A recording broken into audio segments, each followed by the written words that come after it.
Hello friends, welcome to our channel.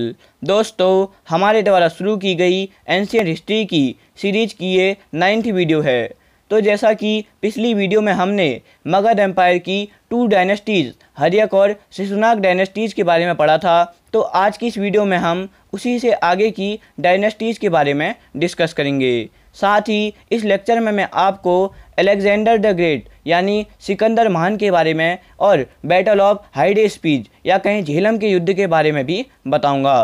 तो यदि आप इन बातों को जानना चाहते हैं तो इस वीडियो को लास्ट तक ज़रूर देखें, और अगर वीडियो हेल्पफुल लगे तो इन वीडियोस को अपने ज़्यादा से ज़्यादा दोस्तों के साथ शेयर करें और हमारे चैनल को सब्सक्राइब ज़रूर करें। तो पिछले लेक्चर में मैंने आपको शिशुनाग वंश के बारे में बताया था, और मैंने आपको बताया था कि शिशुनाग डायनेस्टी का लास्ट एम्परर नंदीवर्धन था। तो शिशुनाग डायनेस्टी के लास्ट शासक नंदीवर्धन की हत्या महापद्मानंद ने की थी, और वहीं से मगध एम्पायर के तीसरे वंश नंद वंश की शुरुआत हुई थी। महापद्मानंद एक शूद्र शासक था, और पुराणों में महापद्मानंद को सर्वछत्रांतक यानी क्षत्रियों का नाश करने वाला और भार्गव यानी परशुराम का अवतार कहा गया है। महापद्मानंद ने एक बहुत बड़े एम्पायर को इस्टेब्लिश कर एक राट की उपाधि धारण की थी, और बौद्ध ग्रंथ महाबोधि वंश में उसे उग्रसेन कहा गया है। महापद्मानंद ने उस समय के राज्यों को जीतकर मगध एम्पायर को बहुत ज़्यादा एक्सपेंशन कर दिया था, मगध एम्पायर को बहुत दूर दूर तक फैला दिया था। महापद्मानंद के बाद उसका बेटा घनानंद नेक्स्ट एम्पायर बना था। ग्रीक हिस्टोरियंस ने उसे अग्रमीज भी कहा है। घनानंद के समय 326 BC में भारत में सिकंदर ने आक्रमण किया था। तो अब सिकंदर और उसके इस आक्रमण के बारे में मैं आपको डिटेल में बताऊंगा। तो सिकंदर का जन्म 356 BC में मैसिडोनिया में हुआ था, और मैसिडोनिया को बहुत सी जगह में मकदूनिया भी कहा जाता है। उसके पिता का नाम फिलिप था, और वह अरस्तु का शिष्य था। अरस्तु अपने समय के विश्व के सबसे महान विद्वानों में से एक थे, और इन्हें फादर ऑफ बायोलॉजी भी कहा जाता था।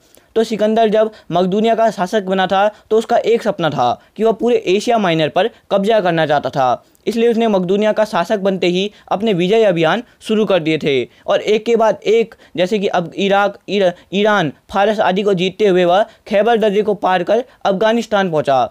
उस समय वहाँ तक्षशिला का शासक आमबिक था, लेकिन उसने सिकंदर के सामने घुटने टेक दिए। फिर सिकंदर आगे बढ़ते हुए 326 BC में पंजाब पहुंचा। उस समय पंजाब का शासक पोरस था, और फिर सिकंदर और पोरस के बीच में वितस्ता, जिसे आज झेलम कहते हैं, इस रिवर के किनारे युद्ध हुआ।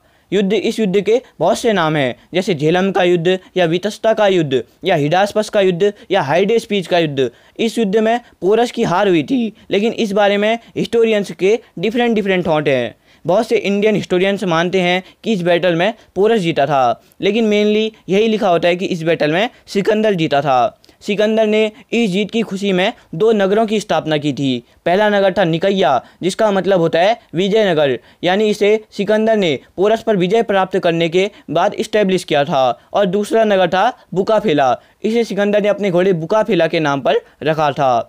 सिकंदर और पोरस के बीच हुए झेलम के युद्ध में पोरस ने सिकंदर को पूरी तरह से टक्कर दी थी। तो सिकंदर की सेना की हालत काफ़ी ख़राब हो चुकी थी, तो सिकंदर की सेना ने भारत में आगे बढ़ने से डिक्लाइन कर दिया था। तो सिकंदर ने अपने सेनापति सेल्यूकस निकेटर को वहां जीते हुए एरिया पर एम्पायर बना दिया, और वह वापस लौट गया, और अप्रॉक्स 323 BC में बेबीलोन में उसकी डेथ हो गई। तो देखिए, सिकंदर के आक्रमण से भारत में बहुत से इफेक्ट आए, जैसे भारत और यूनान के बीच में कॉमर्शियल और कल्चरल रिलेशन इस्टेब्लिश हुए, और भारतीयों को एस्ट्रोनॉमी यानी ज्योतिष शास्त्र या नक्षत्र शास्त्र का ज्ञान हुआ, और भारत में कई जगहों पर यूनानी बस्तियां इस्टेब्लिश हुई थी इसी वॉर के बाद या इसी बैटल के बाद। तो दोस्तों, मैं उम्मीद करता हूं कि आपको सिकंदर और झेलम के युद्ध के बारे में समझ में आया होगा। तो देखिए, अभी मैंने आपको बताया था कि सिकंदर ने जब भारत में आक्रमण किया था उस समय मगध में एम्पायर घनानंद था, और घनानंद ही नंद डायनेस्टी का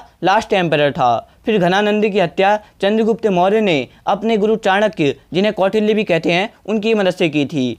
तो देखिए, माना जाता है कि चाणक्य जो थे वो घनानंद के दरबार के मंत्री थे, लेकिन घनानंद ने उनका अपमान किया था। तो चाणक्य ने चंद्रगुप्त मौर्य को शिक्षा दी और घनानंद की हत्या करवाई। तो वहीं से मगध में मौर्य डायनेस्टी की शुरुआत हुई। तो अब चंद्रगुप्त मौर्य के बारे में मैं आपको बताऊंगा।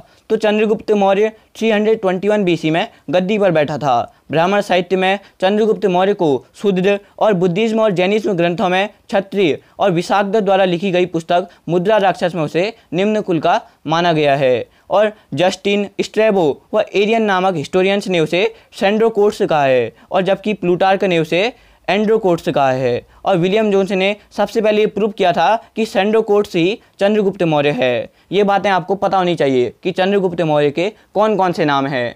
अभी मैंने आपको बताया था कि जब सिकंदर भारत से वापस लौटा था तो उसने भारत में जीते हुए एरिया पर अपने सेनापति सेल्यूकस निकेटर को एम्पेरर बना दिया था। तो उसी सेल्यूकस निकेटर के साथ भी चंद्रगुप्त मौर्य का युद्ध हुआ था, जो कि 305 BC में हुआ था। और इस युद्ध में सेल्यूकस निकेटर डिफीट हुआ था। इस युद्ध के बाद इन दोनों के बीच एक ट्रीटी हुई, एक संधि हुई, जिसमें सेल्यूकस ने चंद्रगुप्त मौर्य से 500 हाथी लिए और बदले में हेरात, कांधार, बलूचिस्तान और काबुल को चंद्रगुप्त मौर्य को सौंप दिया। और साथ ही उसने अपनी बेटी हेलेना की मैरिज भी चंद्रगुप्त मौर्य से कर दी। चंद्रगुप्त मौर्य ने सुदर्शन झील उसका निर्माण करवाया था। और चंद्रगुप्त के शासन के समय सेल्यूकस निकेटर ने अपना दूत भेजा था, जिसका नाम मेगास्थनीज था। और मेगास्थनीज ने चंद्रगुप्त के दरबार में एक पुस्तक ली थी, उसके चंद्रगुप्त मौर्य के दरबार में, उसके बारे में, वहाँ कैसा साम्राज्य था चंद्रगुप्त मौर्य का। और उस पुस्तक का नाम आपको पता होना चाहिए। तो उस बुक का नाम था इंडिका। और ये उस समय चंद्रगुप्त मौर्य के साम्राज्य की इस